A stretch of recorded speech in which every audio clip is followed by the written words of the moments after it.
สบายดีทุกคนสบายดีตอนสวยพี่น้องสร้างกำลัง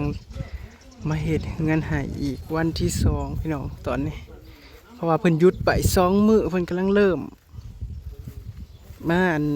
ก็มาอันนี้หายแต่ว่ามีปัญหานิดหน่อยพี่น้องเรื่องวงกบกับบานประตูมันบ่ได้บ่ก็เลยวิ่งกลับไปกลับมานู่นนี่นั่น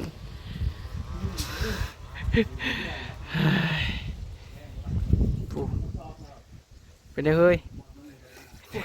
ปวดหัวก็จะเป็นบ้านไม่ใช่เรื่องง่ายนะพี่น้องปวดหัวเมื่อนี้ทีมสร้างเพิ่นมาหลายพี่น้องมาทั้งหมด7-8 คนว่าสันปาร์ตเถอะคือสิแล้วไว้อยู่เด้อพี่น้องเนาะไปสิเปิดเรียนว่าให้เบิ่งแล้วกันพี่น้องกำลังเตรียมเทคานเนาะเทคานแล้วก็จีประตูป้องเยี่ยมขึ้นไปแล้วก็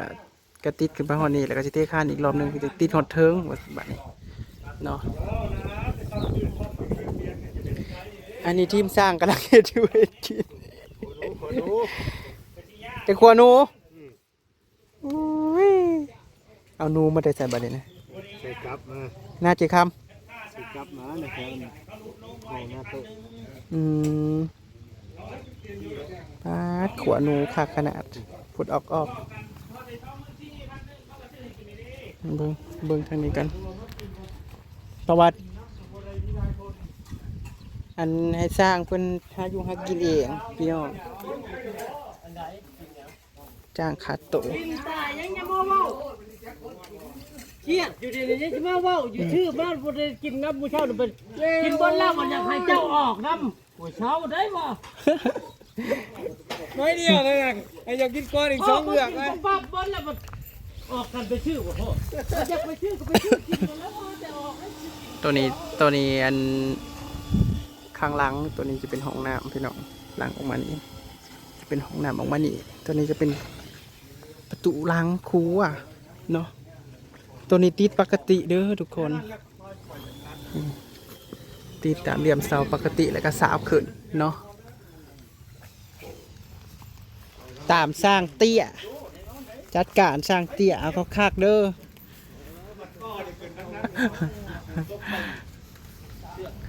ตัวนอกนี่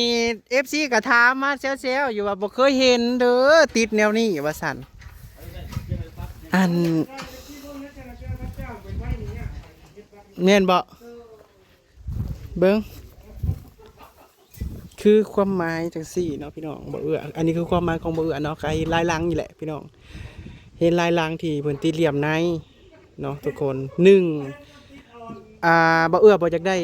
ด้เสาอันทางในก็คือบ่อยากให้มันเห็นเหลี่ยมเสาทางในเนาะทุกคน2มาก็คืออยากประหยั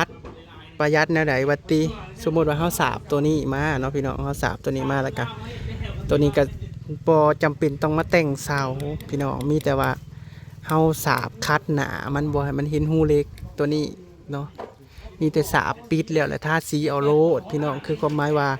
บ่อยากแต่งเสาประหยัดประหยัดบ่อยากแต่งเสาแล้วก็เลยว่าเฮ็ดเอาแบบนี้ถ้าสมมุติเฮามาที่เหลี่ยมนอกปุ๊บมันบ่มีอันบ่มีเหลี่ยมเสาตัวนี้มันก็สิได้แต่งเสาอีกทีนึงก็ได้ซื้ออิฐบล็อกมาอีกแล้วก็ได้ให้สร้างมาแต่งอีกก็เปลืองเงินไปอีกแล้วเพราะฉะนั้นเลยก็เลยว่าเฮาตีเหลี่ยมในแล้วเฮาสาบตัวนี้แล้วเฮาทาสีเอาโลดส่วนตัวนี้นี่น้ำสิขาวบ่ขาวดอกพี่น้องเพราะว่าสิให้สร้างเพิ่นสลบมาได้คือตัวนี้สิสูงกว่าตัวนี้ให้มันสั้นลงมานี่เลยเวลาสมมุติว่าฝนตกมาปุ๊บมันก็ไหลลงมาพี่เลยดีทุกคนเนาะแกขอสงสัยเนาะ FC หลายคนเพิ่นก็ถามมาว่าจังใดคือคิดจังซี่บ่เคยเห็นเนาะแต่ว่าทางบ้านเฮาก็เห็นหลายหลังอยู่พี่น้องเนาะบ่สินี่บ่งามอยู่บ่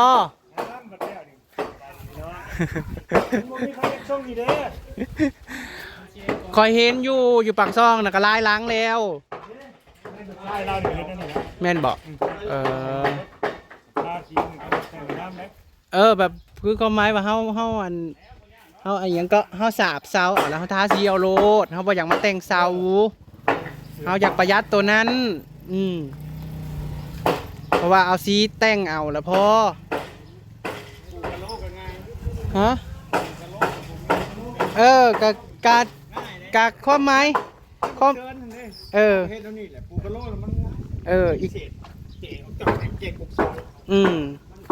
อีกอย่างหนึงก็คือเฮาบ่มักเหลี่ยมเสานั่นแหละแบบว่า คือทางในเนี่ยคือเฮือนอ้ายนะกับสมมุติว่าเนาะมันเหลี่ยมอยู่ในแหละมันยากนำแต่เหลี่ยมเสาไปจะตำกับตำข้างนอก แบบนี้มันสิงามแบบเฮ็ดแบบโอ้ยพูดเด้อ ไปจะตำข้างนอกเนาะเดี๋ยวเจ้าน่ะข้างในจะถึงนี่เรียงกะแซ่บเลยวะข้างนอกข้างในคันเทว่าแล้วเฮิร์น หลายคนก็ว่าอีหยังคือเฮ็ดคือเหล้าว่าซั่นนะเฮ็ดคือเหล้าเข่าว่าซั่นนะแล้วแต่ผู้มักเนาะพี่น้องผู้ใดมักแนวใดก็เอาแนวนั้นแต่ว่าอันนี้ก็คือบ่เอื้อก็คือเห็นลายล้างแล้วว่าเขาเจ้าลิดติดเหลี่ยมในมันงามเห็นอยู่ในปากซองก็ได้ในตัวเมืองนะแล้วก็เลยว่าเอาแบบนี้แหละ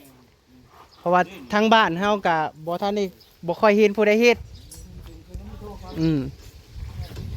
ก็เลยให้สร้างเลินเพิ่นจัดการ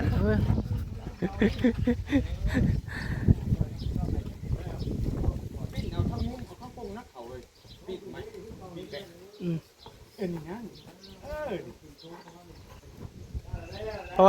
ว่าตัวนี้เนี่ยมันตัดใส่พอดีเด้จำเป็น50เป๊ะเขาใส่คานตัวลุ่มนี่น้ำมาตั้งบ้องอยู่ข้าง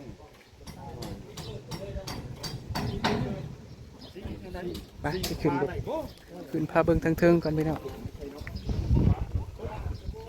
จ้างนี่จ้างขาดเด้อพี่น้องเพราะว่าเฮาบ่มีเว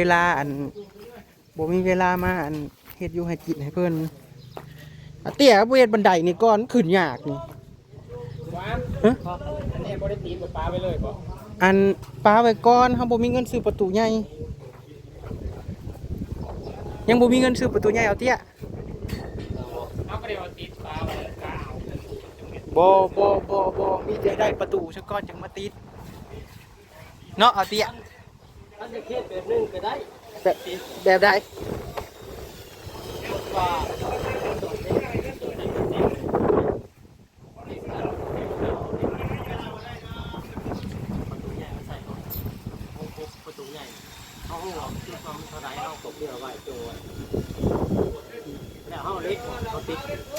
ไพ่แล้วมันจะได้ประตูใหญ่จักชิน้อยสิใหญ่ซ้ำได้แต่ว่าสมมุติว่าเฮาไปเบิ่งท่านจะชื่อว่าเฮาจะเอาพวกนั้นมาแจกเรามาจอดมันสิบ่เป๊ะกันนะมีแต่ถ่าวงกบใหญ่มาแล้วจังมาติดจังมาสาบนะจังนั้นมันสิผิดพลาดคือตัวนั้นอีกอ่ะเอาแนวนั้นบ่พาวตัวนี้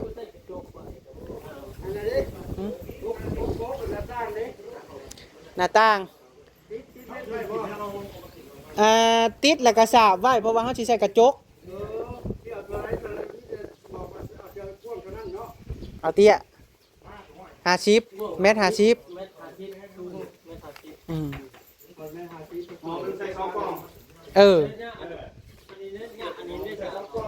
แล้วแต่สร้างไล่ใช่โลดเจ้าว่าซ้ำได้มันงามไล่ใส่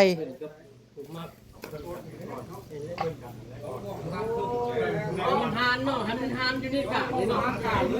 อยู่ในนี่มันกว้างมันออกแล้วนี่ยามันไว้ใส่กันอยู่ในกลางของห้องอันนี้เนาะระวังนะตรงนั้นอยู่ในกลางของห้องอันนี้บ่แล้วแต่เฮาก็บ่ฮู้ตัวใส่ประตูนี่ทางส่วนทางไล่เขาในตัวหานชามเนี่ยมันมีแต่เฮาไล่มานี่เนาะตัวนั้นนำมาเนาะอยู่ใช้กันสั่นนี่ขึ้นอันโตกลางนี่ให้มันสิใหญ่ๆนี่เด้อเตี้ยนี่เนี่ยจังว่าถามนั่นคันสมมุติว่าประตูอยู่นี้ประตูตัวนี้แหละเรือหอมซะสมมุติว่าเอาไปได้สมมุติว่าหานตัวนี้น่ะมัน3ห้องมาให้มันตกสมมุติว่ามันครึ่งนี่ตัวนี้มาตัวนี้ก็แม่ถ่าย10ตัวนี้ก็ครึ่งซ้ำกับตัวนี้มันมาตัวนี้ก็ซ้ำกับตัวนี้นี่บ่ได้จังว่าอาร์ต อาร์ต ได้เฉลี่ย ขึ้นมานี่ดูขึ้นมาพี่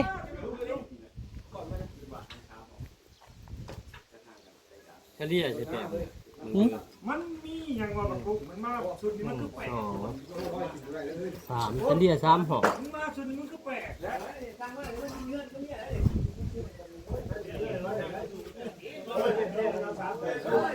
เฉลี่ย3ห่อ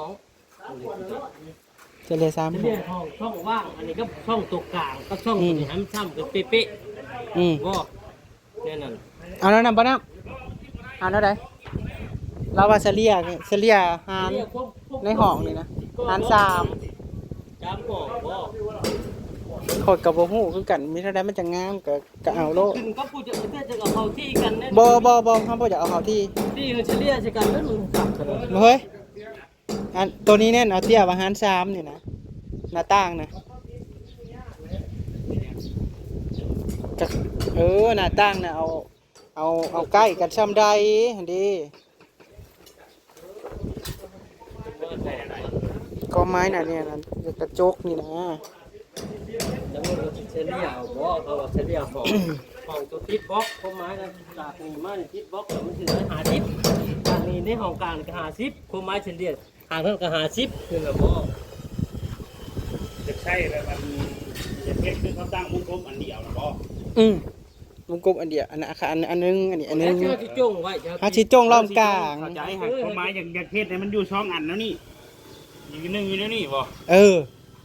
บ่ได้ให้เป็นคู่นั้น บ่เอาคู่นั้นนั่น เฉลี่ยสิกันแบบ นั่นคล้ายๆคือห้องกระค่ำนั่น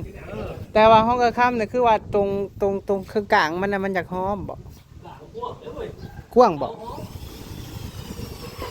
ยังได้แต่ขาดนั่นน่ะ บ่มีเป็นตัวนี้ตัวนั้นเป็นบานนั้น กลางกว้างตัวนั้นก็กลางกว้างตัวนั้นก็ได้ ม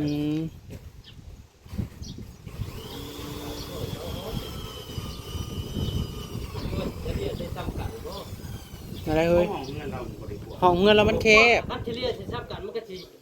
ย่นเข้าไปอันนี้มันหอม เอาจะลองเสลียมึงดูจะลองเสร็จไล่มึงดูเอา เรียกให้เขาไล่เบิ่งเลยนะปัดแล้วเลยเขาอันนั้นแล้วก็ติดนั่น จังมาเบิ่งอีกทีนึงเนาะแต่ว่าตัวนี้นี่คือกันนั่นแหละคันว่าอย่าง โตกลางนี่สิอยากพี่ได้เอาเตี้ย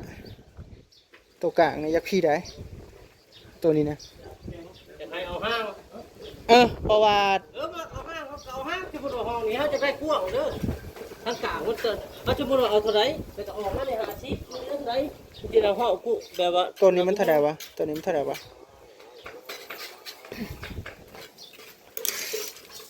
พูดว่านะ เม็ดนี่คือหักเม็ดนึงนี่ เม็ดหนึงน้ำออกเนาะบัดนี้หน้าต่างไปพุ่นตัวนี้จงนะจงมันตัวเห็นบ่เฮ้ยเพราะว่าบางคนเขาจะติดหินกาวขึ้นในนี้ตัวนี้นะ เด้นี่มันจะสิฮอดนี้มันสูงเนาะ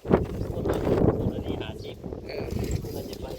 น้ำมันจะ70บ่หรือว่าอยู่ได้เนาะ8 90ว่าเม็ดนึงไล่บางเชือกนี่เม็ดมานี่50พุ่นเด้อ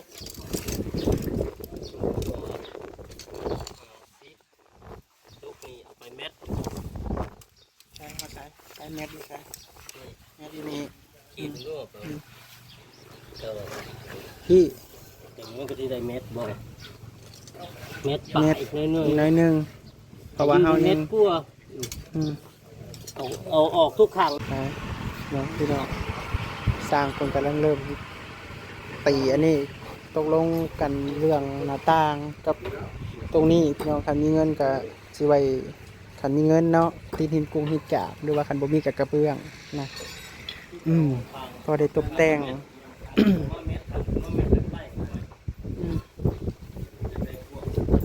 การ จะไล่มันอีเม็ด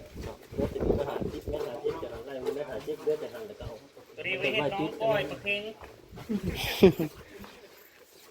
เนี่ยประเค็งที่ฝึกนั่นน่ะ หา ลงมาก็นั่งเกลือป่าอยู่บนไหนเนาะ ขั้นได้นี่เฮ้ย ว่าเพื่อนมาเฮ็ดน้องเนี่ยประเค็ง ปลาหางนกยุงซะ บ่ฮอมันบ่ได้คายฮะมันยุ่งนะประเค็งมันฮอโคโลหรือน้องคาย ทีแรกว่าจะเอา7เฮ้ย เจ็ดละแทกนะพวกเห็นอยู่เครือมันพวก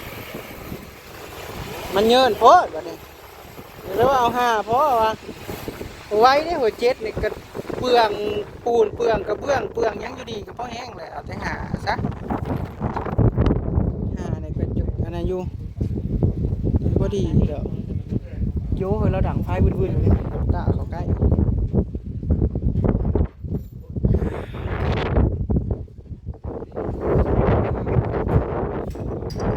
กบยังบ่ทันได้พี่น้องกบกำลังประกอบให้อยู่สร้างประกอบให้อยู่มันซื้อมาแล้วมันใส่บ่ได้กัดที่แต่ไปซื้อเอาตัวที่เขาประกอบใส่ประตูอันนี้ให้โลดนี่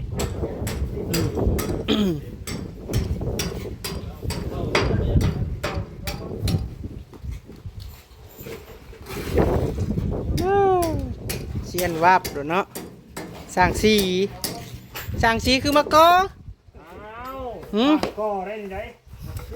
สร้างสีสร้างก่อเฮ็ดเวิร์ดทาสีกับทาว่าแต่งานนะแม่นเอาเวิร์ดแล้วนะสีทาคือทาสีทั้งทาสีทั้งสีทาต้องอย่างเลยโยก11 โมงไปบ่ได้มีแม่ครัวอะไรแม่นบ่ บ่มีแม่ครัวโลดมีแต่ดิบๆอันนี้นะกินแล้วได้เฮ้ยถ้วยชามยังก็บ่ได้เอามาให้ถ้วยกับพวงเด้อเออ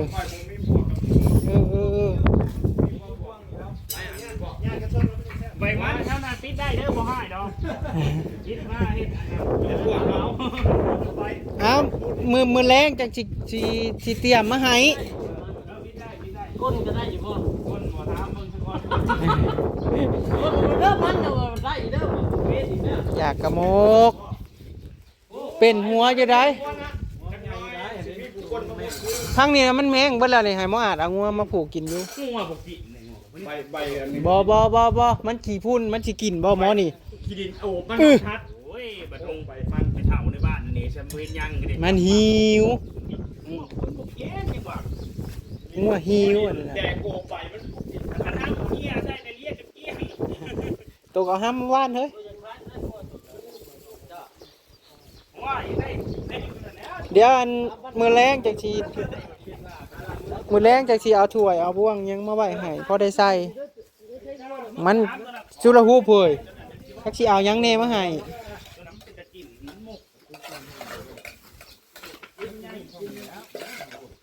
จ้างห่อข้าวมากินเองได้พี่น้อง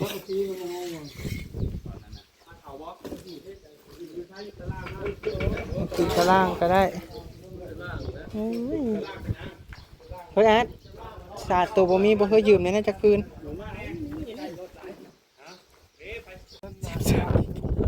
ค่าได้ค่าไม่วิกพ่อละบ่ไม่วิกน่ะเอาเท่าไหร่ผู้เจ้านี่จักร้อยเลย300จะเอามาอีกจักร้อย300คือเก่าเป็น600ไ